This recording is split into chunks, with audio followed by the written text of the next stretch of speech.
Nanti on bendera berarti 15 tahun hana leh lah mantau mu palit-palit ba buat thot belum dan ia bekei pulain ya menanji kelum pegah haptra beno pemimpin Aceh jangankan ini pegat Aceh cintra Aceh mana itu pegat ya menan sit berarti lum pegah dalam video nyo bek ban lum pegah Aceh perle mereka kai tu be jula mulai urang ro ni berarti mu perang ya menan tanu co mereka nyo kon dengan mu perang ya menan bangsa lun putra sit yang tak utamakan persatuan ni deh ya menan persatuan kita nyo bangsa Aceh yang perle persatuan ya menan tapi pakon jino bangsa kita nyo kadikokoh li Jawa karena kanpeng ya menan di bangsa kita nyo pilang pungo kepeng asal kana peng syarama yang diri ya menan jadi mari kita nyo bangsa Aceh bersatu kembali lagi indatu kita nyo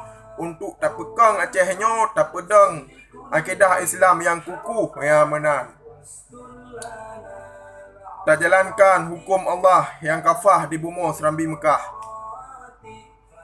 Aceh nyo ulama yang satuh menyakata pelah hanam ho penca. Jadi mesin jak harapkan bak pemimpin-pemimpin lawit nyo untuk god Aceh. Hana payah harap hanggot. Jangankan ini pegat Aceh yang jroh yang god yang lebih jroh lom. Cintra Aceh mana itu pegat. Kiban cara ini pegat Aceh nyo. Ya benar. Jadi kita nyo bangsa Aceh ino perle persatuan. Lagi indatu kita nyo awai untuk tak pekang nang dro tu. Ya benar. Untuk tak pekang agama ro tu iaitu agama Islam. Dan tegakkan hukum Allah di bumi Serambi Mekah. Han mubada tak harap ba pemimpin lawet nyo hana mubada. Han mubada. Makin trip jiduk makin berat kita nyo bangsa Aceh. Jadi kali 15 tahun nyo hana payah fikir pemilu nyo dah pilih pemimpin lain hana payah fikir yang bene fikir le 15 tahun ka cukup tre wate 15 tahun. Ya benar.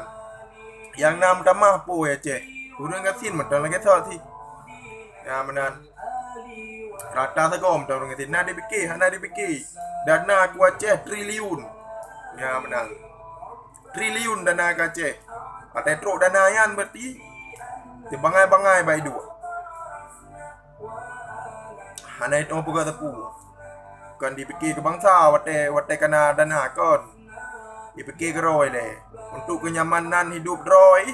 Nakanya le fikir pun.